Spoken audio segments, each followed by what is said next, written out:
Bien, vamos con el tercer apartado que va acerca de la llegada de los romanos a la península ibérica. No me voy a poder entretener mucho porque es un apartado bastante largo y tenemos el tiempo limitado. Sabéis de mi compromiso de que los vídeos no duren más de 10 minutos.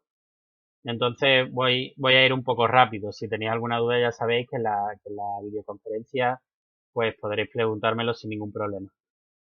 Bueno, los romanos van a llegar a Hispania liderados por un militar muy importante que se desarrolla, digamos, en el periodo republicano en Roma, que es Escipión. Escipión que va a recibir el sobrenombre del africano por sus victorias, digamos, en el norte de África, aunque vendrán un poco a posteriori. Bien, llegan porque luchan contra los cartagineses que están en la península. De hecho, en un principio no era digamos, bueno, no era un objetivo claro el de conquistar el territorio. Lo que pasa que ya una vez que consiguen vencer a los cartagineses y echarlos, digamos, de la península ibérica, pues resultará muy sencillo hacerse con las zonas que ellos dominaban. Verán la riqueza del territorio y entenderán que lo adecuado es quedarse y aprovecharse de la situación, ¿de acuerdo? Bien, como decía, el escenario en el que los romanos llegan a la península ibérica son las guerras púnicas. Mira, después de la primera guerra púnica, la guerra púnica, la primera, es la que enfrenta, bueno, las guerras púnicas son las que enfrentan a los romanos contra los cartagineses. Los púnicos serían los cartagineses, de ahí el nombre, ¿vale? Como digo, la primera guerra púnica, bueno, los cartagineses consiguen controlar el sur y el este de la península ibérica. El segundo conflicto, que es, digamos, el gran conflicto que convierte la península ibérica en uno de los campos de batalla principales, es la Segunda Guerra Púnica. Mira, en la familia Barca, que era la familia de gobernantes que existía en Cartago en ese momento, pues había un líder muy importante, un joven que se llamaba Aníbal, que con sus tropas va a invadir una ciudad que está en Hispania, que es Sagunto. Sagunto tenía un pacto de colaboración con Roma y entonces, digamos, la provocación de los cartagineses de invadir Sagunto va a provocar el estallido de esa guerra, de esa segunda guerra púnica. Los cartagineses se hacen fuertes, bueno, cruzan los Pirineos a través de digamos, de la costa mediterránea francesa, bueno, actual francesa, llegan hasta los Alpes, previsiblemente a través de la Costa Azul pues iban a pasar a Italia, allí lo están esperando los romanos y Aníbal en un golpe de efecto, bueno, archiconocido en la historia, decide evitar el paso sencillo y cruza los Alpes con un ejército que numéricamente era importante, pero era inferior lógicamente al de los romanos porque, bueno, había ya recorrido mucho territorio y además iba con elefantes. Mm, Cuando Aníbal empieza esta aventura, nadie apuesta, bueno, parece una locura, con elefantes que son animales, digamos, preparados para el medio climático que existía en África, en la zona, ya sabéis, de la sabana africana. Pues estos elefantes que no estaban habituados a ese clima, pues sorprendentemente Aníbal con sus tropas consigue cruzar los Alpes con su ejército de elefantes también y consigue una serie de victorias brillantes bueno, en algunos lugares, por ejemplo, bueno, la de Cannae y demás, contra los cartagineses. Incluso, bueno, va a acercar Roma, va a llegar a Roma, va a acercarlo. Sorprendentemente, bueno, Roma consigue resistir y hay un líder romano que es Escipión, del que ya os he hablado, que lo que hace es Aníbal ha traído la guerra a nuestro territorio, ¿por qué no llevamos nosotros la guerra a su territorio? Y entonces, en una maniobra militar también muy brillante, invade Hispania, invade la península ibérica con sus tropas y vence a las tropas que allí había dejado Aníbal, que eran mínimas en relación con lo que había llevado Italia, y a través del estrecho de Gibraltar cruza hacia el norte de África, bueno, cruzan las tropas romanas y se dirigen hacia Cartago, una victoria tras otra, hasta que llegan a Cartago y en la batalla de Zama, pues bueno, Aníbal, viendo que Escipión y las tropas romanas van a llegar bueno, recibiendo las noticias de que se están dirigiendo a Cartago, se repliega, cruza a través de Sicilia, cruza hacia Cartago y se enfrenta a Escipión, que llega por el oeste, hasta Cartago, se enfrentan en la batalla de Zama y Escipión vence a los cartagineses. Esta victoria en la Segunda Guerra Púnica hace que los romanos se hagan con el dominio efectivo de lo que los cartagineses controlaban en la península ibérica, que era el sur y el este, y con ello comienza la dominación de Roma de lo que es la península ibérica. Después la Tercera Guerra Púnica, que ya no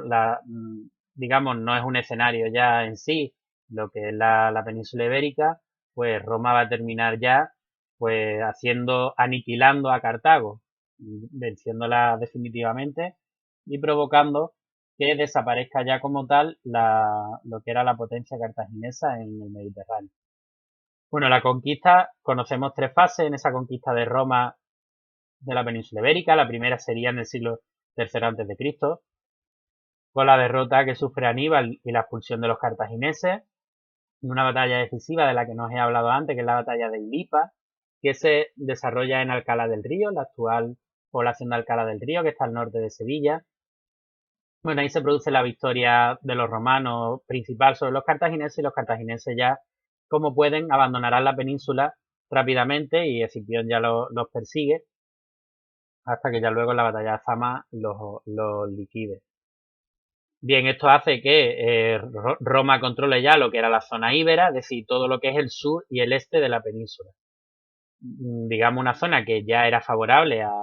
digamos, a colonizaciones extranjeras, porque de hecho los fenicios, los griegos y los cartagineses ya habían, digamos, echado sus redes ahí y que van a asimilar la llegada de los romanos sin ningún problema. Bueno, sin ningún problema, con relativa paz, podemos decir. La segunda fase, que iría del siglo II al siglo I antes de Cristo, Roma invade lo que es el interior de la península, lo que es la zona de la meseta, y va a encontrar grandes resistencias de los lusitanos de Viriato, que ya os he hablado de ellos, y de los arébacos también en la ciudad de Numancia. De hecho, la ciudad de Numancia también va a ser célebre, lo que es la resistencia de Numancia a la invasión romana es célebre, dura muchísimo tiempo, al final los numantinos van a tener que rendirse por hambre, porque ya, bueno, prácticamente lo que les quedaba era comerse entre sí, porque se quedan sin suministro, y hoy día sigue utilizándose la expresión resistencia numantina cuando alguien se resiste hasta el límite a que le hagan algo, ¿de acuerdo?